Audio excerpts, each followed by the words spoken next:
Hello friends, welcome to Bestcooking Tamil. இதுவரைக்கும் நம்ம சேனலை சப்ஸ்கிரைப் பண்ணாதவங்க கீழே இருக்க சப்ஸ்கிரைப் பட்டனை சப்ஸ்கிரைப் பண்ணுங்க, கூடவே இருக்க பெல் பட்டனையும் பிரஸ் பண்ணுங்க. Bestcooking இன்னைக்கு நாம குண்டு குலோப்ஜாம் அதுவும் உடையாம நல்லா குண்டு குண்டா நம்ம எப்படி செய்யலாங்கிறதும் பார்க்கலாங்க. அது ரெடிமேட் குலோப்ஜாம் மிக்ஸில் வாங்க இது எப்படி செய்யலாங்கிறதும் நான் ரெடிமேட் குலோப்ஜாம் மிக்ஸை வச்சு ஒரு சூப்பரான குலோப்ஜாம் செய்ய போகிறாங்க. நார்மலாக எல்லாருமே குலோப்ஜாம் பால் பவுடர் அந்த மாதிரிலாம் செய்வாங்க. ஆனால் நிறைய பேர் என்ன பண்ணுவாங்கன்னா இந்த மாதிரி குலோப்ஜாம் மிக்ஸ் வாங்கி தான் செய்வாங்க.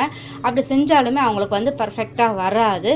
அதுபடி இது பின்னாடி எழுதிருக்கிறத பார்த்து நீங்கள் அதைபடி செஞ்சாலும் உங்களுக்கு அது சரியாக வராதுங்க. இப்போ நான் எப்படி செய்கிறேங்கிறத நீங்கள் பாருங்கள். இந்த வீடியோ முழுசாக பாருங்கள். அதுபடி நீங்கள் ஃபாலோ பண்ணாலே போதும். உங்களுக்கு குலோப்ஜாம் நல்லா சூப்பராகவும் வருங்க. அது இல்லாமல் அந்த வெடிப்பு இல்லாமல் நல்லா உருண்டையாக வரும். இப்போ நம்ம என்ன பண்ண போகிறோம், ஃபஸ்ட்டு நீங்கள் குலோப்ஜாம் மிக்ஸை ஓப்பன் பண்ணிவிட்டு இதை நம்ம கொட்டி இதை நல்லா சலிச்சுக்குங்க.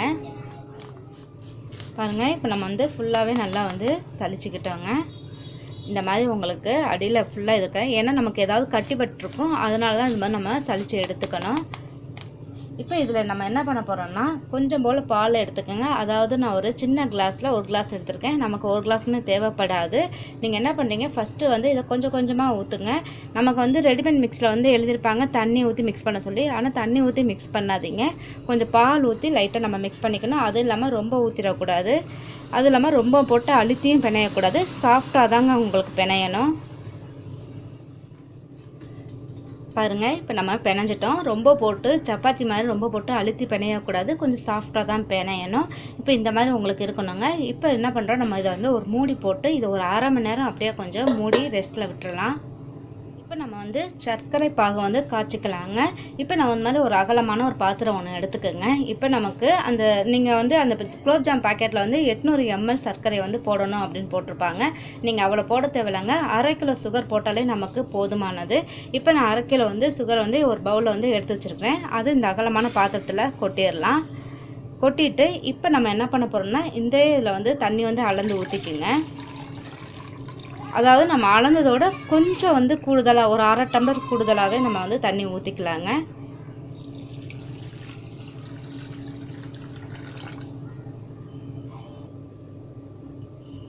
பாருங்கள், இப்போ நம்ம தண்ணி அளந்து ஊற்றின பிறகு நான் ஒரு ஏலக்காய் நச்சு வச்சுருக்கேன். அதையும் இதில் போட்டுருங்க.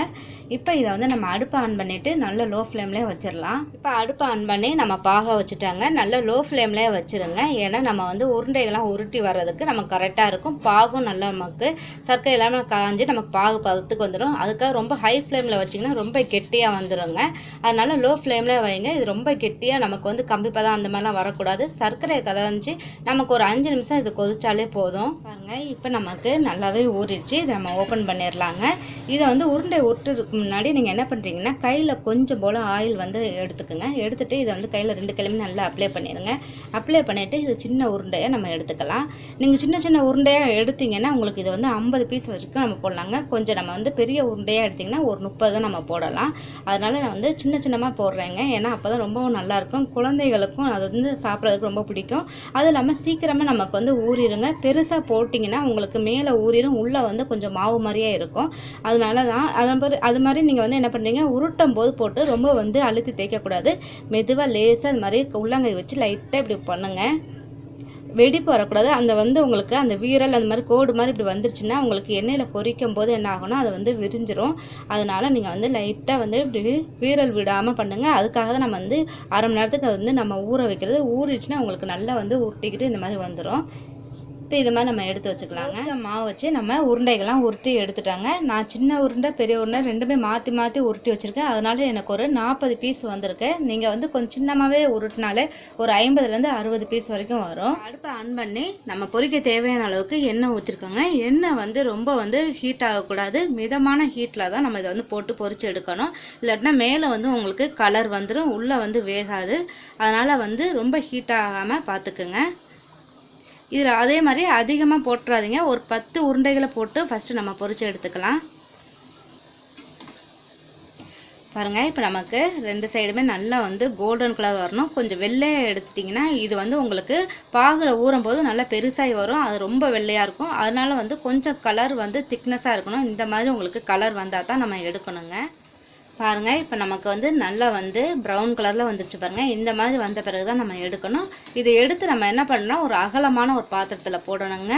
அப்போ தான் நமக்கு பாகு ஊற்றி ஊறுறதுக்கும் அது வந்து நல்லா வந்து பெருசாகி வர்றதுக்கும் நமக்கு நல்லாயிருக்கும். இப்போ இதை எடுத்து நான் வந்து ஒரு பெரிய அகலமான பாத்திரத்தில் போட்டு வச்சுக்கிறேன்.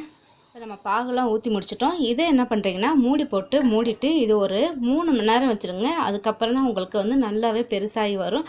அது இல்லாமல் ஃபுல்லாக மூடாமல் கொஞ்சம் இப்படி மாதிரி கேப் விட்டு மூடுங்க. இப்போ நமக்கு 3 மணி நேரம் ஆயிடுச்சு. நம்ம இதை ஓப்பன் பண்ணி பார்த்துடலாங்க.